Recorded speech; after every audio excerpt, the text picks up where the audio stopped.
So it's 3 o'clock Central European time, and this is the ExpertsOnline session on November 18.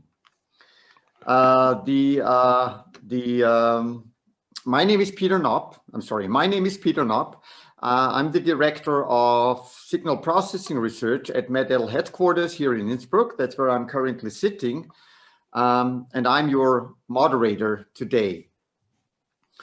Before we go into the topic, let me first mention a few housekeeping details. Please name yourself in the meeting.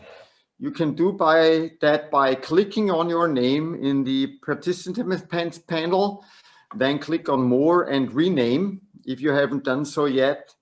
So please make yourself known if you want, of course. If you don't want, you don't have to do that. But if you want people to be able to recognize yourself, then please give maybe your name, your organization, your country, whatever you think is worth knowing. To avoid background noise, please mute your microphone if you don't speak, and mute your phone. If you start speaking, then please unmute and go back to mute microphone after you finish speaking, so that we can hear, so that we can't hear any background noise that is possible in your room. For a stable internet connection, we recommend to close all other programs on your device that you are currently using. That's just helping saving bandwidth. And please note that this session will be recorded and made available online later via the MED-EL Academy, and I also think via the MED-EL professional blog. And then in the Q&A session, of course, your comments and questions are very welcome. And as a final remark, if you want to see a caption in English, then please click on the CC button in the lower right corner of your Zoom screen. So you click on closed captions, CC, in order to see captions or captioning in English. Okay, before we start, before we hear our speaker, we have two questions for you to answer. We have a bit of work for you to do first. What you do here, please, is the following. We're using Mentimeter for some public voting and for some public answering. So please get your mobile phone out now. Go to www.menti.com and type in the code you're seeing on this slide, which is 5134922. Or with a camera, scan the QR code shown in the lower right bottom corner of this slide. So please again, go to menti.com, type in the code or scan the QR code. Okay. Once you've done so, you should be able to see the Mentimeter page, and we'll ask you two questions there. The first question being, have you ever been asked about what a CI sounds? You will see that on the screen in a short moment. Okay, have you ever been asked what a CI sounds like? Or if you have not been asked by somebody else, have you ever asked yourself what a CI sounds like? Okay, so there is an overwhelming majority for yes. Almost all people among you have been asked that question already, or have asked that question themselves already, and only a few really didn't come across that question yet. Okay, and the next slide is, in a sense, the next question is, in a sense, the logical consequence. What was your response? Now, I don't mean yes or no. What I mean is, can you describe in a word or two what was your response to that question? And that can be, I don't know, or it can be, I don't know, like a robot, like Darth Vader, like a snowman, whatever. And you'll see how things develop in terms of a word cloud, the size, the font size with which a certain feedback or answer is shown represents the frequency with which these things came in. So it really looks like robotic was given as an answer very often. Mickey Mouse again, then I don't know, like a robot, mechanical, quite good is interesting. That is an open answer in the sense, not really defining how it'll sound, in terms of quality. Okay, let's see what we have here. Stop, please. Can we stop this now? Okay. Good. So that was robotic, Mickey Mouse, noisy, don't know, all of these things. Okay. Can I see the next slide, please? Yes. The answer to that question we will hear from our speaker today. Our speaker is Professor Michael Dorman. He is really one of the pioneers in cochlear implants in terms of research. Professor Dorman is the emeritus professor at the College of Health Solutions at Arizona State University. He is a fellow of the Acoustical Society of America, an honorary member even of the British Cochlear Implant Group, and has won the Faculty Achievement Award from Arizona State University. So he's really received a number of honors and prizes throughout his life. He's an author of an incredibly high number of papers. I've counted almost 200, if not a few more. So he's an author of around 200 academic scientific publications, and including 3 best in audiology literature citations and 1 best in cochlear implant citations. So in one word, we're hearing somebody speak today about how a CI sounds who really knows a lot about cochlear implants and who started with investigating how a cochlear implant sounds like a number of years ago already, and we'll hear where he is with that question today. Michael, please. Well, thank you, Peter. Let me do the screen share. Are we okay? Screen share. Very good. Yes, it's there. Okay, let me get this out of the way so I can get full screen. Okay. Move this over here. Full screen, there we go. Move all these interesting people off to the right. How cool, all right. Move this down here somewhere, I think will work. Okay, are we ready, Peter? Yes, we are. Excellent. Well, thank you, Peter, for that wonderful introduction. Makes me sound like an old man, and I am.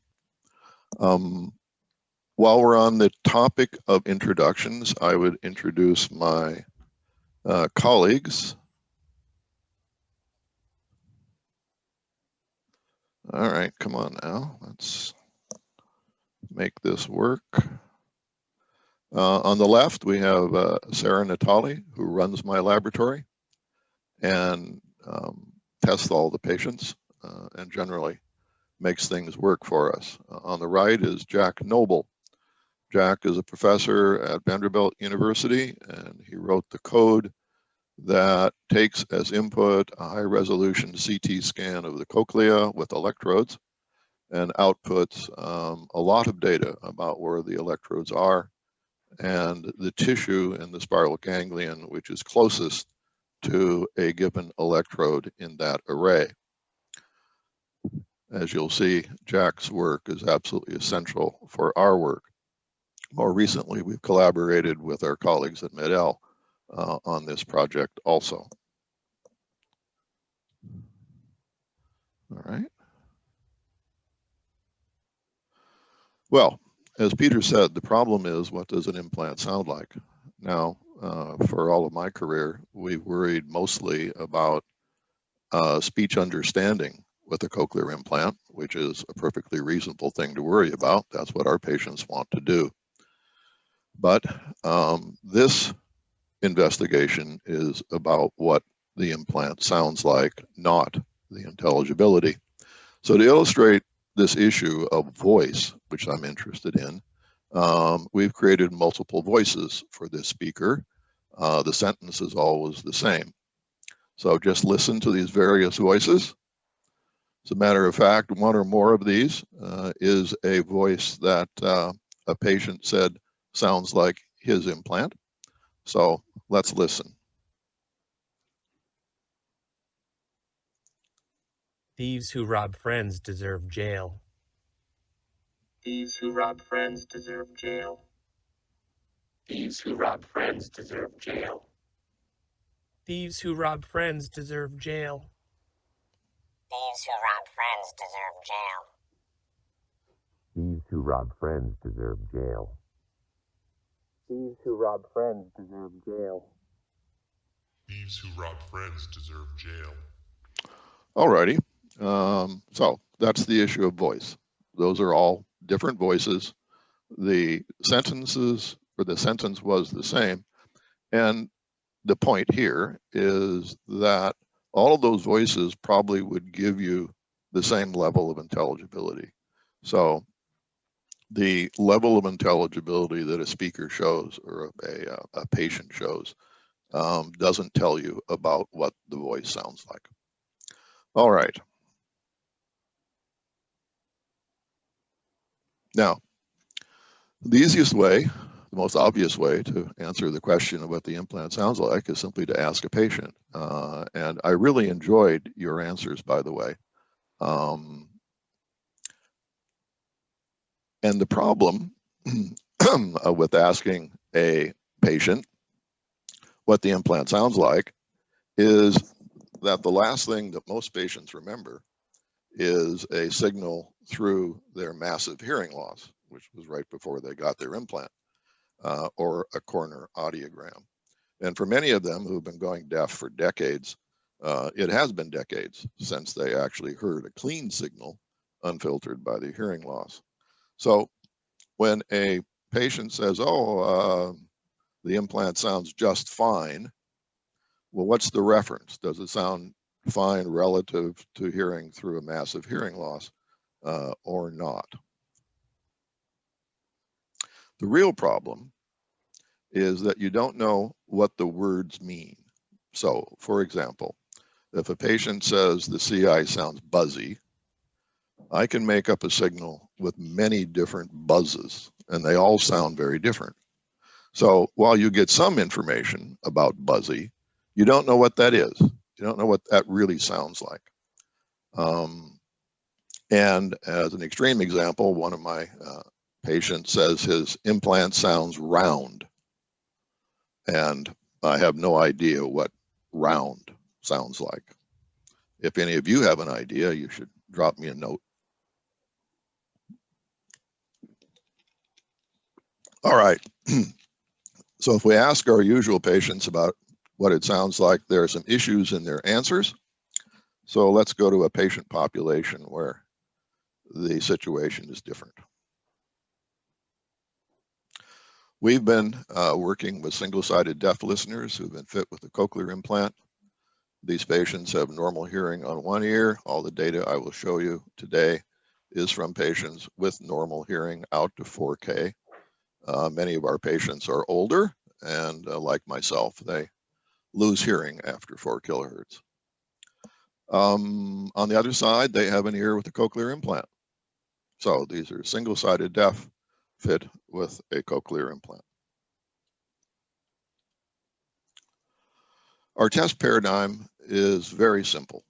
We take a clean signal, and through a direct input cable, we jack it into the cochlear implant. So that's the sound of the implant.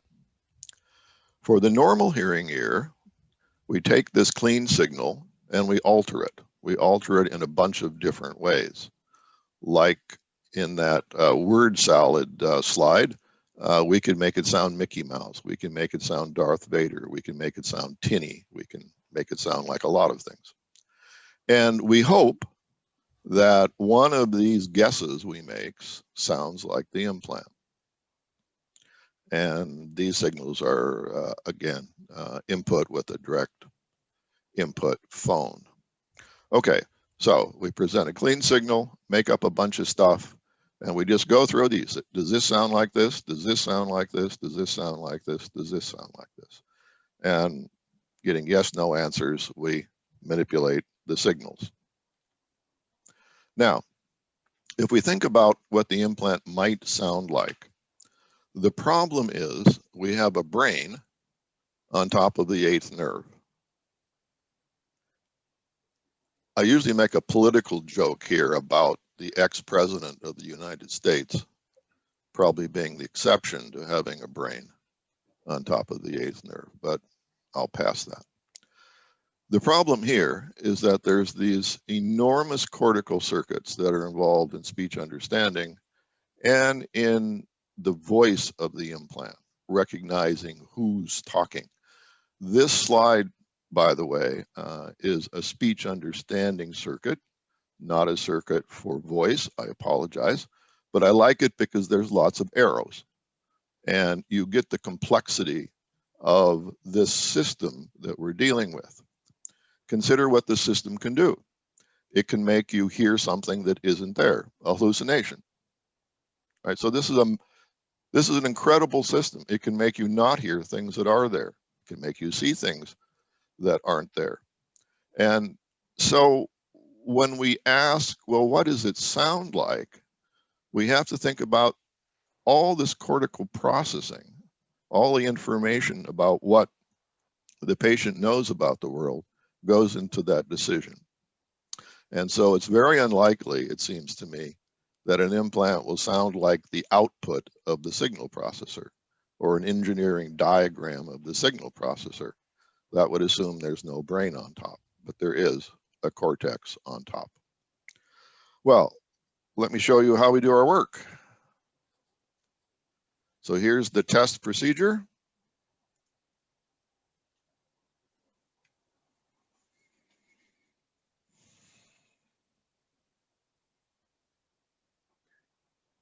So I'm going to play them back to back, and I just want you to do a general description of what your cochlear implant sounds like, okay? The sun is finally shining. That's the input. The sun is finally shining. It's definitely quieter, doesn't feel like it has as much of a spectrum. Okay. It sounds tinny, kind of muffled. Does the pitch sound any different between the two ears? Like overall? Is one higher pitch or lower pitch than the other? Not much on the pitch, I don't think. I mean, because it sounds muffled, it almost sounds like it might be a lower pitch, okay, the CI side, but I don't think it's that as much as it just sounds muffled. muffled. Okay, so I'm going to muffle it first and see if that gets closer, okay? Okay. Okay, so you heard the patient describe muffled, missing the highs and the lows, and tinny. So Sarah, who is behind her screen over here, turns to her screen where we can alter the clean signal in a whole bunch of ways. So we can change the pitch, the voice pitch, make it go up or down. We can shift the whole spectrum up and down. We can smear the spectrum and make it very broad and kind of buzzy. We can make vocoders of various kinds. We can filter. A flanger is an operation that is a delay and add back. If you're a rock and roll guitar player, you know what this is. and it adds kind of a whooshing sound or a pitch shift through the signal. We've had a number of patients say that this is part of their percept. A metallic, we can make that quite convincingly, actually. And flatten is an operation to flatten the intonation contour. So we can go from a nice intonation contour going up and down to a monotone. And that too is important. So our patient said that it sounded tinny and lacked the highs and lows and kind of muffled. So Sarah's first guess might be something like this. If you're missing the highs, you put in a low pass filter. These numbers are changeable, and so we go back and forth. And missing the lows, okay, we have a high pass filter. And again, we just go back and forth until we get these right. And then over here, this operation called smearing, which is broadening the auditory filters, will make it sound muffled. Now, so she plays a sound. He says, that's close. And then we go back and fiddle some more. All right, so there's an awful lot of back and forth in this operation. Now, some of you will say, well, why don't you have a theory of what to do? You know, why you're just kind of groping around in the dark. And you're right, we are groping around in the dark because we don't have a theory of what we should do. We ask the patient and we try to match what the patient hears. So here is what this patient came up with. Understand, this is one patient out of all of ours. I chose him because he's musically trained and he was very useful to us. The sun is finally shining. The sun is finally shining. Is that better? Or? It's definitely better. Yeah. It just feels like it needs to be more blurry sounding. Mm-hmm. But overall, not just the high end, just overall a little bit weaker and kind of blurry sounding. The sun is finally shining. The sun is finally shining. Okay. Yeah, it's super close. Okay, super close. And super close is about where we get. It's rare that a patient says that's exactly right, but we can get very close often, like this patient said. Well, I'll quickly summarize what I know about the sound quality and then describe some dimensions that go into this. So here are what I think are unreasonably good sound qualities from an implant patient. Again, I've been at this for about 35 years. I've been beaten down by the physiologists who tell me how odd the electrical signal should look. And so I've always expected it to sound odd. In fact, in the best case, this is the best case, it certainly does not sound very odd. So first I'll play you the original, and then I'll play you what a patient matched. Again, this is the very best cases. The original. Do you like camping? And the match. Do you like camping? A different sentence. I like to play tennis. I like to play tennis. Not exactly the same, but it's very close. The sun is finally shining. The sun is finally shining. Again, it's different, but it's very close. Again, those were the very best cases. These are the ones that puzzle me the most. I do not understand, frankly, how the signal can sound that good, but it does for some of our patients. Again, there's this massive cortical thing on top of the eighth nerve, I think, that is sending all this downstream information. Or, as Peter Nopp would probably say, well, he just got the processing right. Okay. However, there's the other end of the continuum. These are examples of sound qualities that are quite far away from the original. And these will probably sound like some of your descriptors. So again, these are the other end of the continuation, poor sound quality. Do you like camping? And the match, Do you like camping? buzzy, very buzzy. I like to play tennis. Mickey Mouse.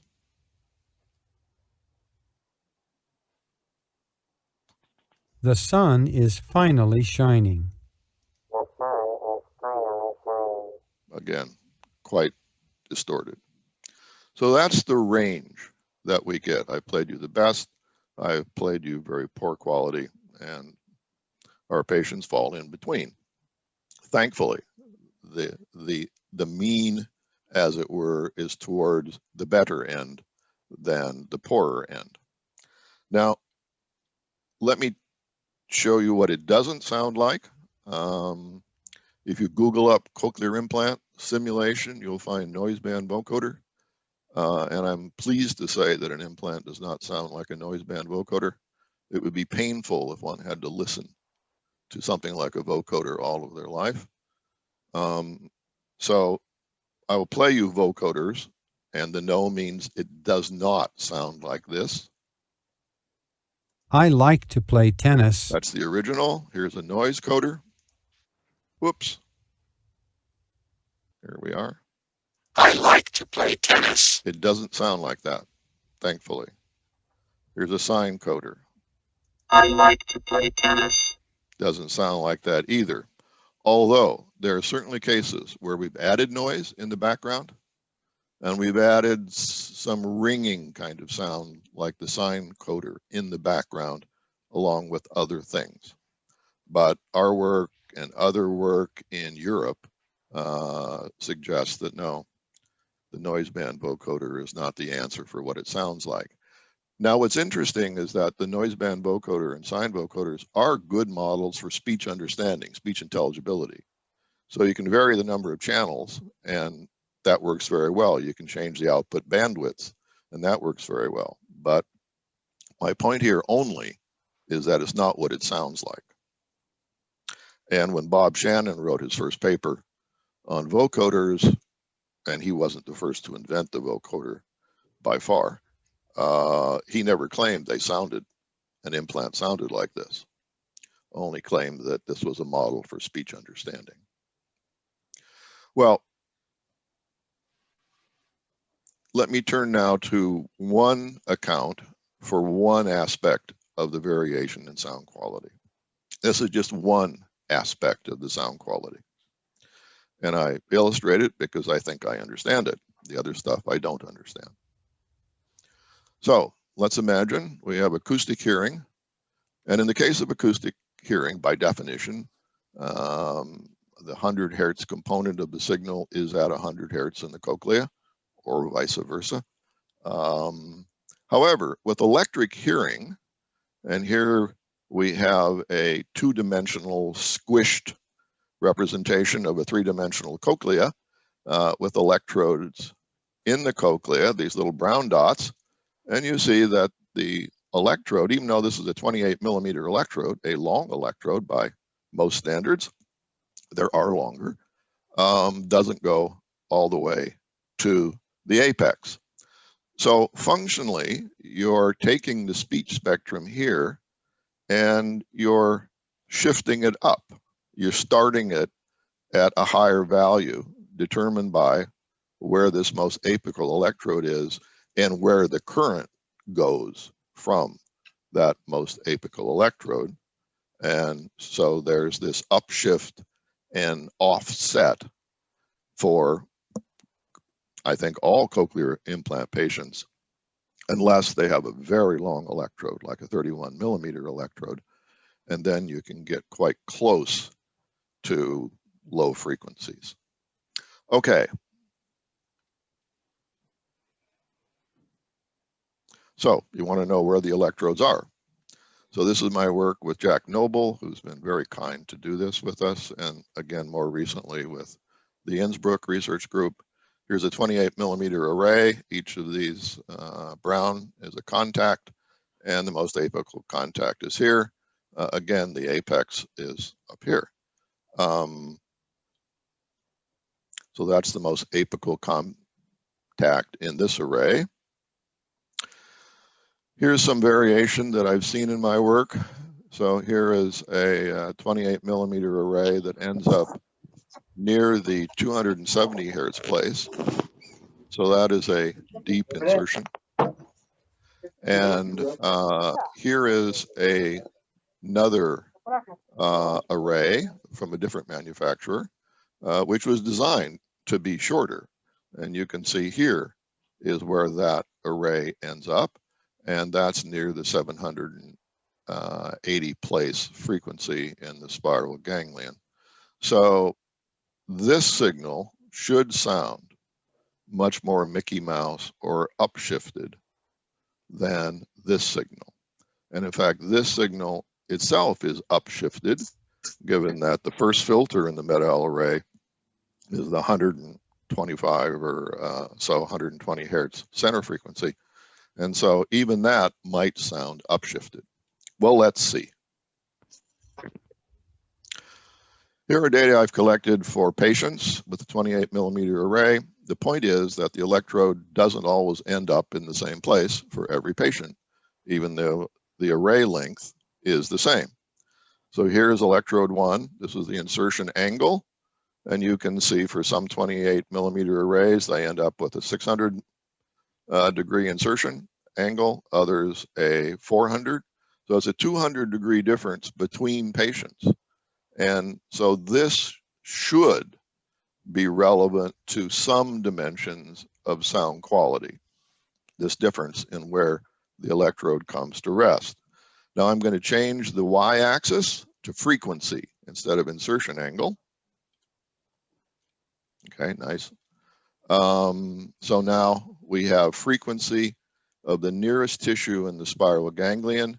Here are the patients again for electrode 1, and you see that the range of spiral ganglion frequencies near E1 can be somewhere near 200 or over 200, all the way up to 600 or 700 hertz. So even for the same electrode array, there can be significant differences in where it comes to rest and the nearest tissue in the spiral ganglion. Now notice that here in the squares, I have the filter center frequency. And for all of these patients, the tissue stimulated is higher than the center frequency of the filter. And again, that's because you usually don't stick your electrode all the way up to the tip of the apex. So it may be that all of our patients should hear an upshifted signal just because of the anatomy of the cochlea. We'll see, we'll see. And I think we see that in the next slide. Yes, okay.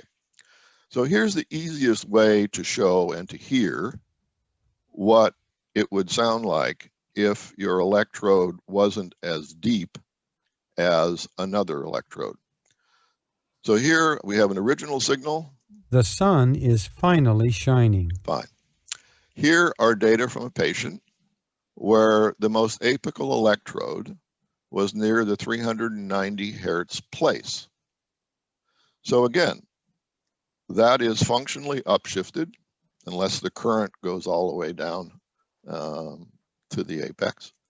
And let's see what the match was. So here's the original.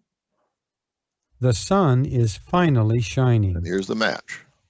The sun is finally shining. It's different for sure. It might sound a little higher in pitch, but it's quite close to the original. This suggests there's some forgiveness in the system. You don't have to be right at the frequency in your filter.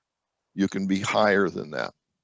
However, that forgiveness runs out at some distance. So here, we've taken the same subject and we've simply turned off the two apical electrodes, redistributed the filters. And so now filter 1 starts here. This is a 4 millimeter shift with the Med-El array. And now the tissue next to this electrode is 720 hertz. So this would simulate a shorter electrode insertion of the 28 millimeter array. Now let's listen to what this sounds like. So this is the original. The sun is finally shining. And this is the match. The sun is finally shining. So it's higher. And so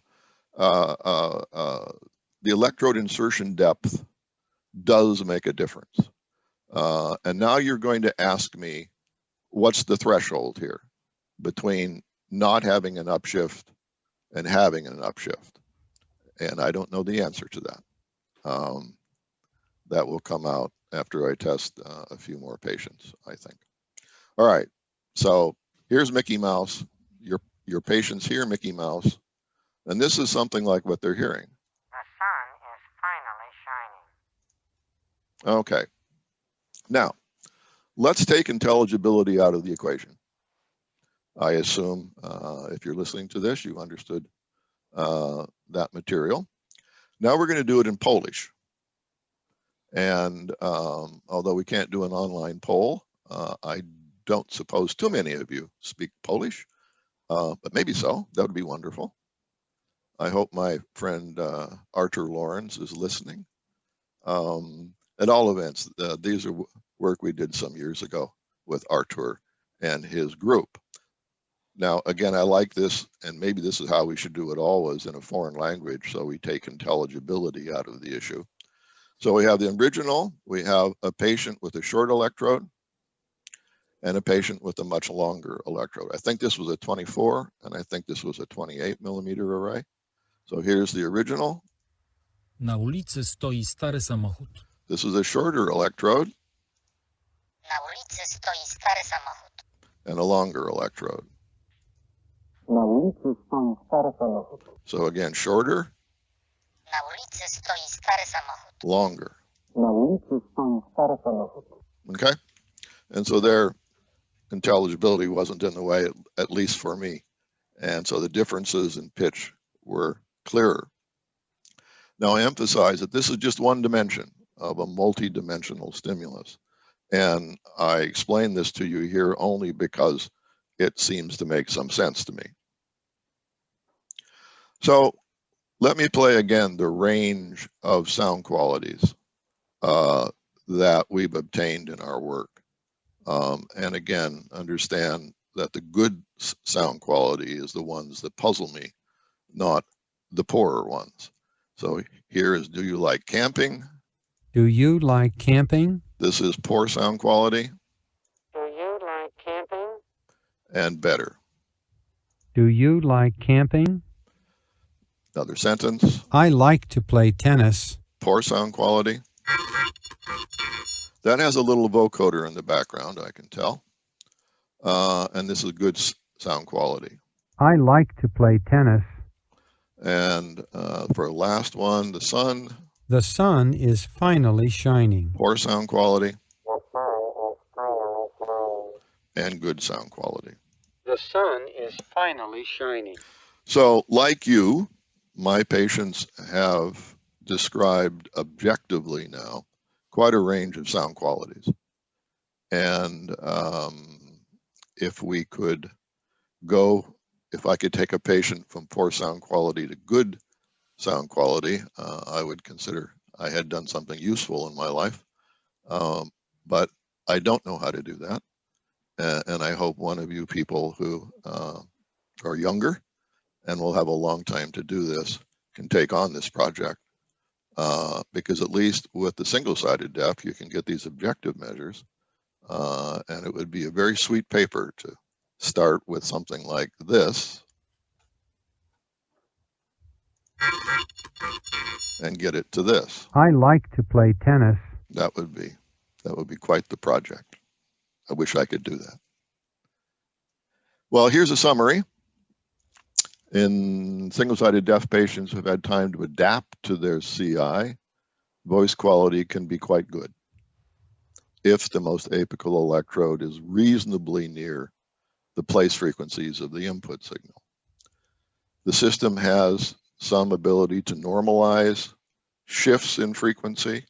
So clearly the input does not have to be at the input frequencies of the signal. However, there's a limit to this normalization. At some frequency offset, listeners hear either an upshift in pitch or formant frequencies. By formant frequencies, I mean the whole spectrum shifts up.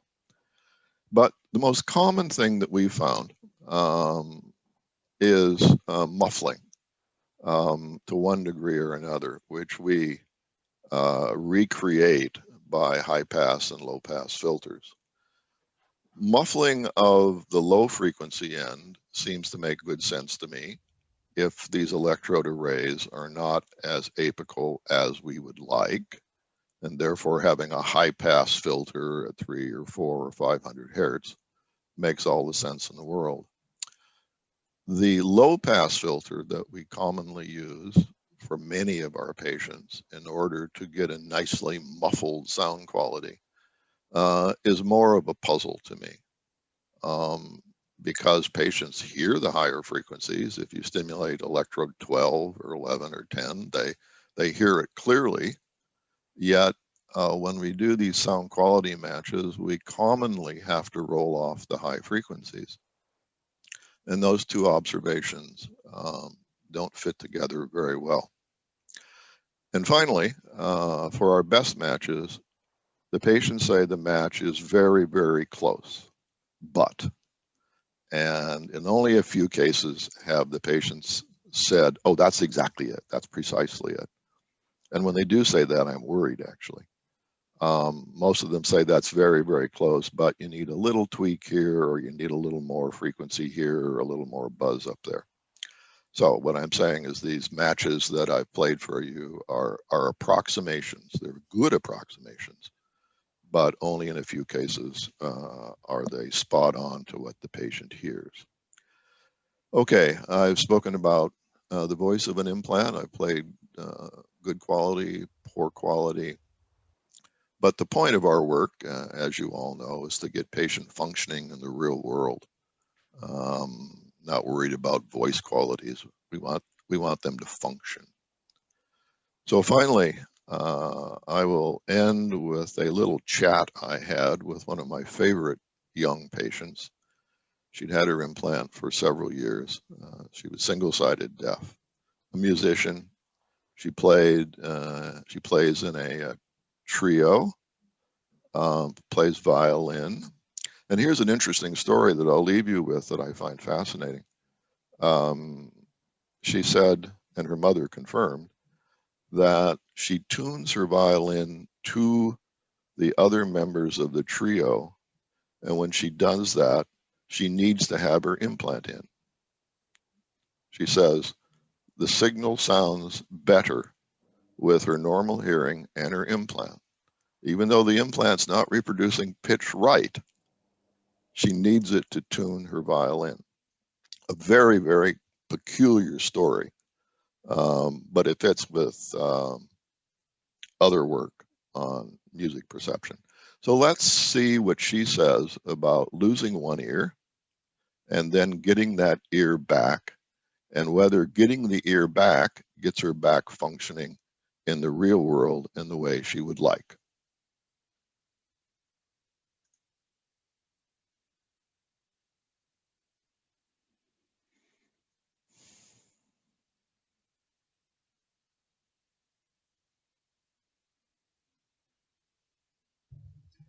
And if you were to rate when you had two normal ears as a 10, what did it drop to when you lost one ear? Probably, I'd say a 3 or 4. Okay. And is it back to 10 or is it short of 10? I would say 10 as of right now compared to I don't know, like 4 years ago or something when we had two normal ears that can function just as well. So there is a statement from the patient that I never thought I would hear in my career when I started some 35 years ago. A patient with a cochlear implant saying that I can function just as well with my implant and one normal hearing ear as I functioned with two normal hearing ears. Now, whether she can function as well is another issue, but she feels she can.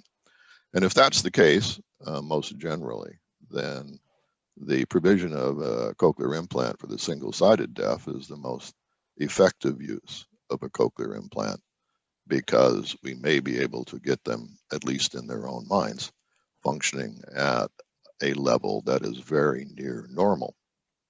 Well, that's the end of my presentation, Peter. Thank you very much. Thank you.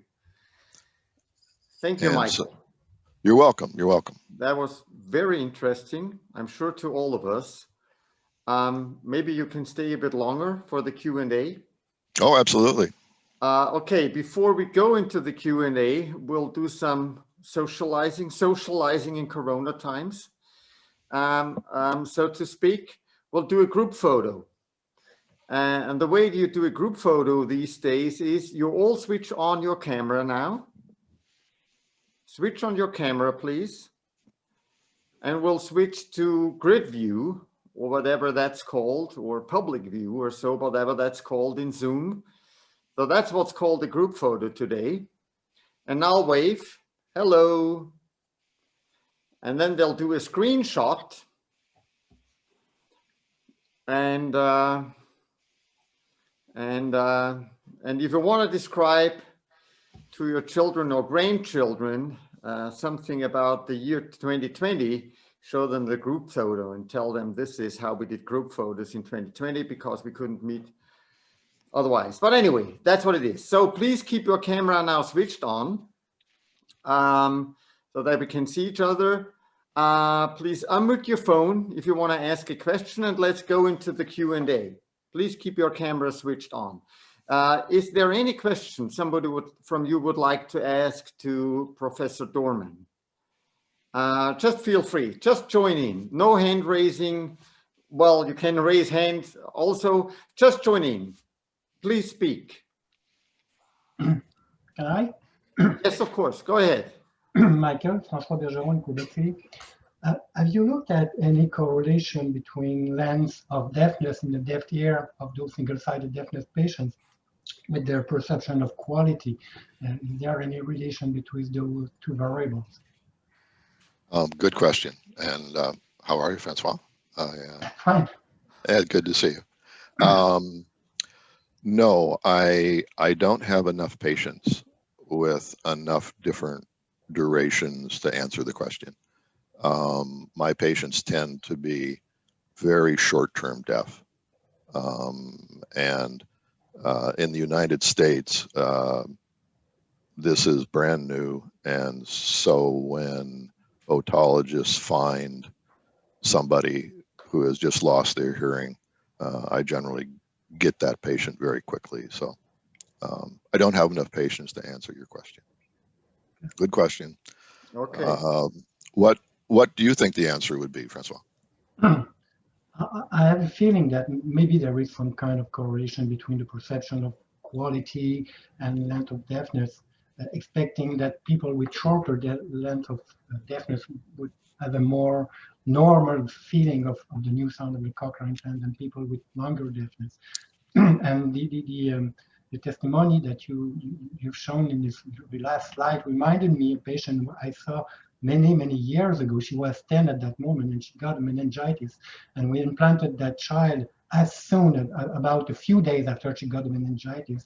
And when I asked her, what do you think about your new hearing? Spontaneously, she told me, that's normal for me. So we had a really short length of deafness. We put the implant on and she said, oh, that sounds normal for me. So maybe that could play a role with the brain that can manage with that sound very more easily when they're used to hear sound compared to people who do not have who lost some experience with hearing sound, I guess. Yeah, that's reasonable. Okay, would anybody else have a question or a comment on what we just heard? I have a question. Somebody. Yes, go ahead, please. Yeah. Have you thought about setting up an interface where the patient can make their own adjustments rather than going through another investigator? so that they could do the sliders. Yes. We have such a piece of software for 2 dimensions, voice pitch, fundamental frequency, and then spectrum, where we can shift the whole spectrum up and down. The problem with that is the patient can get lost in the middle of the matrix because they all sound kind of the same, and they really have to go to the end of a dimension. At all events, we have tried that. It's we didn't find it useful. However, many people have suggested this, and if we had some good musically trained listener, I would assume something like that could be done very easily if you gave them enough levers and slides. It's yeah. The answer is yes. You can do that.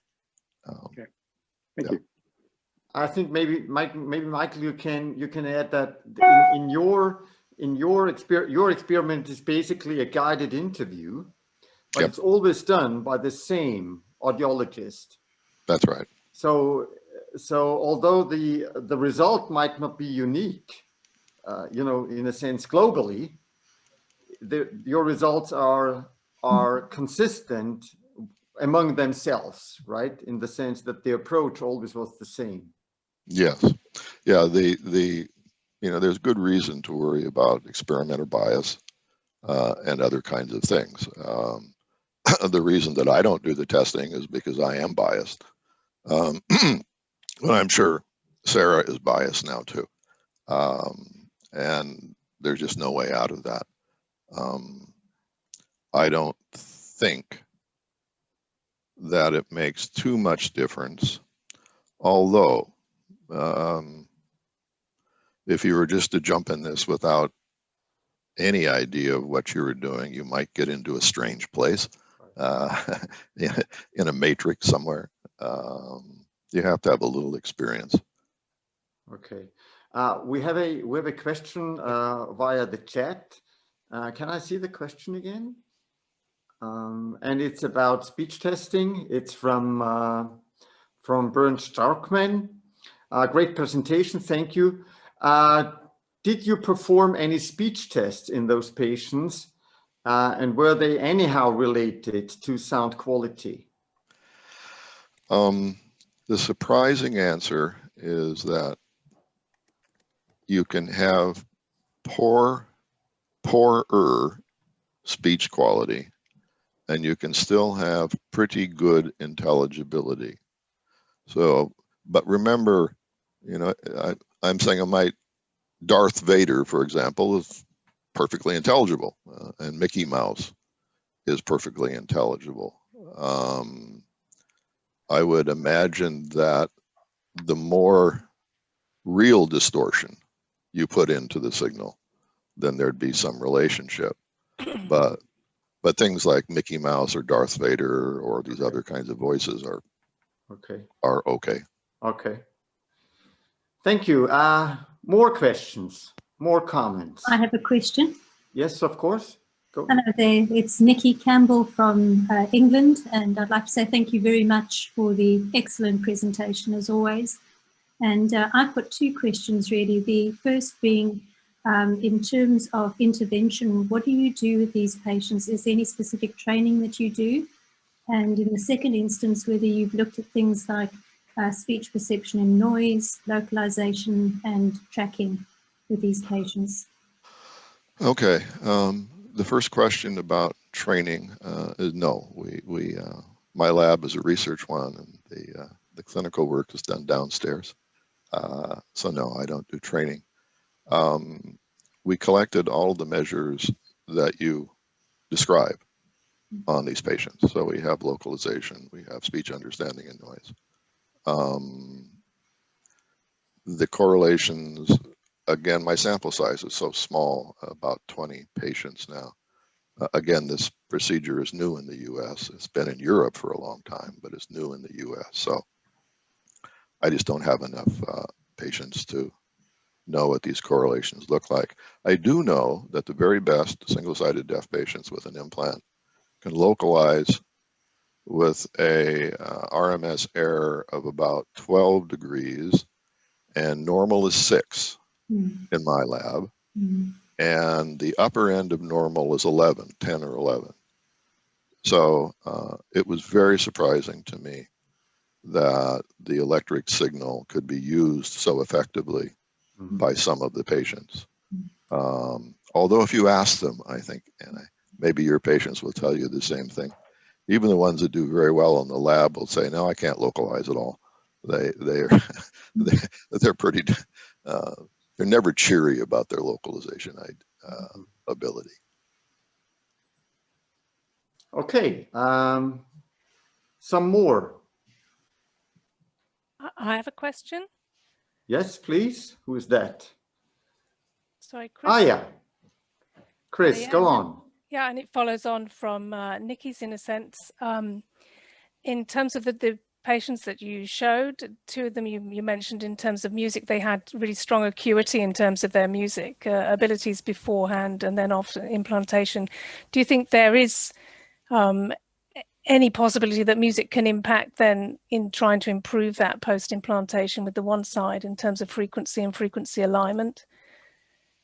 Yes, I understand the question. And how are you, Chris? I'm very well, thank you, yeah. Well, it's good to see you again. It's been a long, long time. Yep. I think I first met Chris at a dinner in Turkey, in Ankara. This is true. And then in Dubai. Yeah, so we met in the most exotic places. Yep. Okay, I'm sorry. Yeah, so just in terms of the music and the ones there, obviously their musical, the musical framework of them was very strong and then working. And I've had patients then that have improved over time where you can move in terms of the frequency. And I just wonder whether that would impact on voice quality ultimately. That would be very interesting, Chris. I don't know. We have done very little we've done nothing in terms of trying to train this. And so I just don't know. The one operation that we have used quite effectively, and I see my room now thinks that I'm dead and the lights have gone off. So, okay. The one operation that we have done is to turn down channel 1 in the Med-L device. And that is commonly useful for any number of issues. It's certainly worth trying. My clinical expert here, Louise Luzell, tells me that she commonly turns down channel 1 to lower, and that gets rid of some buzziness and stuff like that. Okay, thank you. Okay. More. Yes, there is a question through the chat, and that's related to a question I wanted to ask also. So the question is, if the patient indicates that he hears poor sound quality, what are the next steps that could be done to improve the sound quality, do you think, Michael? Rehabilitation, question mark, whatever. And that is really comes close to a question that I wanted to ask. You've demonstrated that some patients really hear through the CI like normal, right? And others are, well, almost or relatively close to normal, and others are pretty far away, or what's called poor sound quality, maybe in that question. So is there any particularity you could spot in the close to normals and in the further away from normals? And now going back to the question, do you have any idea how we can get the further away from normal to closer to normal? Right, that's the payoff question. How do we go from poor to good? I don't know how to do that. Okay. Obviously, and the question is whether you can do it. And that would depend on what cortical routines are making it sound good or poor. If the periphery plays a large role in making poor sound quality, that is, you've got holes in the spiral ganglion representation of frequency, okay, or patchiness or something, that might not be overcomable. I like that. And you may be stuck with that. And I just don't know how malleable this is. Again, if we get this work out and a company maybe comes up with some tool to use, then it's certainly the kind of thing that can easily be done in clinics and labs. And in Europe, there are lots of single-sided deaf patients. And this would seem like a perfect thing to do, right, for clinicians. Now, the problem is we have in a clinical processor only a few buttons to change. And so this may require working with a research processor to do what you need to do. But no, this is just the first step. I wish I were 20 years younger and I'd write a big NIH grant and say I'd spend the next 20 years of my life working on how to make it better. But what you have at least demonstrated is that, and I'm relating to the question of electrode length and insertion depth, that by designing a cochlear implant, we can at least to some extent influence or so what a CI sounds like. And that is maybe the most obvious parameter. Yes, exactly, the most obvious one. And I've had the opportunity to test some patients with very short electrodes designed for hybrid hearing, a purposely short electrode or a Med-L electrode that was purposely not inserted very deep to preserve hearing. And some of those sound qualities for very short electrodes are very, very strange. I mean, they're very high pitched, and it's interesting that they're as usable as they are. Right. Yeah. I mean, an interesting fact maybe also is that you've mentioned to me once that the muffling, on the other hand, doesn't really depend on electrode. No, right? no. The muffling seems to be independent from. Mickey Mouse is an electrode, or at least partly an electrode effect. Yeah. But the other effect that is quite as often as Mickey Mouse, if you got your papers and your publications right, is muffling, and that is not related to electrode design. No, that seems to be a generic aspect of the electrical stimulation, which we know is not normal. And so that's why when we get a patient who comes up with these matches that are so clean, not normal, but pretty close, it really puzzles me, because again, I've grew up with the view that electrical stimulation really distorts the signal. But for some, it's not very distorted. And I don't know if that's a completely top-down process. That is, they just invent the signal. I don't think that happens, actually. Okay. I had two more questions coming in via the chat. Can I see the first one? Yes, I'll just read it. How often do you, it's from Catherine Webb from St. Thomas Hearing. I think that's in London. How often do you, can I see that again, please? How often do you work with children or teenagers who have acquired SSD compared to with adults? And what are the causes of their deafness? How unusual is it for teenagers to have acquired SSD? Do you have an answer to this? No, I don't have an answer to that.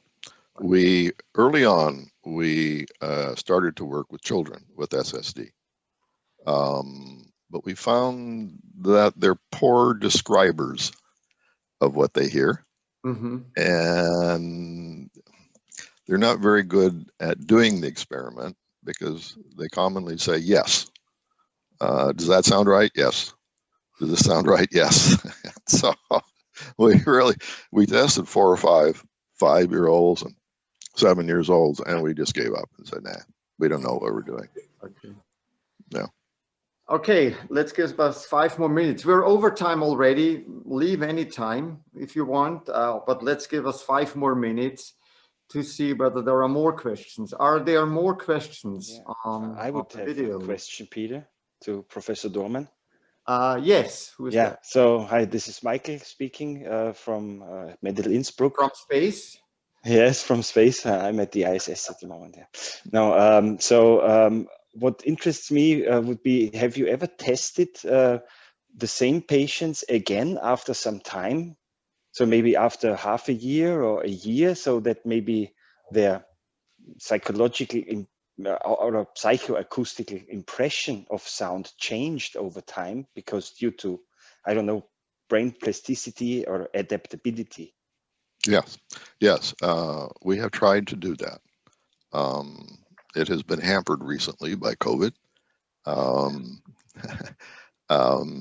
It does change, as patients will tell you. I wish I had, the perfect demonstration of day 1 that it sounds awful, and at 3 months it sounds wonderful. I don't have that demonstration, or I would have played it for you.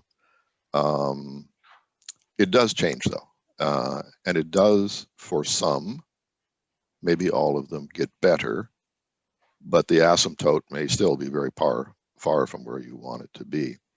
The most interesting thing we've done recently is we brought back patients who we saw 3 or 4 years ago, and they were the very first in the US. And they haven't been listening to their implant alone, ever. So they only listened to it alone during training. And so they got the implant, and they trained, and they listened, they did all the exercises. And then we got a data point. And then we brought them back years later, and the first thing they said, well, I haven't listened to my implant alone ever in all these years. There's just been no need to. And the data points we have don't sound as good as the data points we had right in the beginning when they were training on their implant. So I think what happens is that over time, they don't listen to the implant, and then they get the clean signal, and then they get the implant, and say, God, that sounds pretty bad, because they've just never trained on that. And so there's what you say is real, and it can go both ways. It can get better, it can get worse. And so. Okay. Yeah. Thank you. Yeah. Okay. Yes. Maybe second to last question. Sabrina Tadeo from Germany. Have you ever done research in terms of with music? We have, especially with our musically trained patients. Every time we try, we get discouraged by the complexity of trying to get a match, especially if you have a professional musician who knows a lot about music. They'll go on forever about what's wrong with the signal, and it's just very difficult to try to get a match that's satisfying. You would like to do simple things, just like violin notes. And we have done a little work with violin notes with this last patient I showed you who plays violin. And there is a wonderful, simple project for a student or a research group, is just single notes, and then trying to make a approximation to what that sounds like. And others have come close. I've read that literature, but we did that and patients can pick out the first harmonic, the fundamental, the second harmonic, maybe the third. And then they'll say, well, the rest of them all get mushy, and it's a very difficult to do, but doable. And if you have a single-sided deaf patient and you have the hardware, it'd be a fascinating experiment. Well, I guess music is much more multidimensional, right? Yeah, it's very hard to work with. And that makes it really difficult. Okay, one last question. Is there any last video question? I just received one last question via the chat, and I think I know the answer already, but I'll ask. Do you have any observations on coding strategy, on the effect of coding strategy on sound quality? It makes a difference. Did you compare that? I think the question was, did you compare coding strategies like FS4 and HDCIS in the MED-EL system? We have done so for a project that's going on right now. If you're not used to HDCIS, it sounds pretty poor. Mm-hmm. There are differences between the very earliest version of the fine structure strategies and the most current version. So when we've gone back and forth, there are differences, yes. And you know, without being a salesman, the most recent versions do sound slightly better than the older version. Okay. Yeah. It's especially nice for me to hear. Well, I'm not a salesman, but that's true. Okay. Now, let me just ask that one. Now, you know, if you do coding strategy research, you always fight with the fact that people like what they are used to. And I don't know, and it doesn't seem to be the same, maybe 100% for electrode length or something like that. But since all your experiments are acute, how would you comment on how would you comment on the question of habituation? The fact that you give them like they are not used to, right? Yeah. Yeah. That's a real problem, a serious problem, because over the years with cochlear implants, we've tried to, we've invented many strategies that have not been commercially viable or useful, but they should have been, and the patients just don't like them. Right. They like what they have. That said, some strategies certainly do sound better than others, and that's encouraging, even acutely. Mm-hmm. And certainly some strategies sound a lot worse than others acutely, and so it is a problem, and you just have to live with it. Okay. Yeah. Okay. I hope it's fine with all of you if we end the Q&A at this point. Can I have my next slide? I just want to mention two more things before we finish. And the first one is that on the MED-EL blog, you can find an article about what a cochlear implant sounds like. So if you would like to have some further reading and listening, please go to the web address shown on the top of the slide here, blog.medel.com. What does hearing with the cochlear implant sound like? And there you can read about what a cochlear implant sounds like. You can also watch a video of one of Michael's matching procedures. And you can also hear a few patient testimonials about what their cochlear implant sounds like and about how the sound of their cochlear implant developed for them over time. So that would be some further material on the topic. And I also would like to say that if you go to, I don't have a slide on this, but if you go to PubMed, on PubMed, and if you search for Michael Dorman, then you can find 5 papers by Michael at this point. I think it's I should know. I think it's yeah, I think it's rather 5 than 4. I'm sorry, excuse me for that. But you can find 4 or 5 papers by Michael on the question of what a cochlear implant sounds like. And it's really very interesting reading. I think you should read them in sequence, starting with the oldest and working your way up to the newest, because what he's presenting there is basically really a nice story.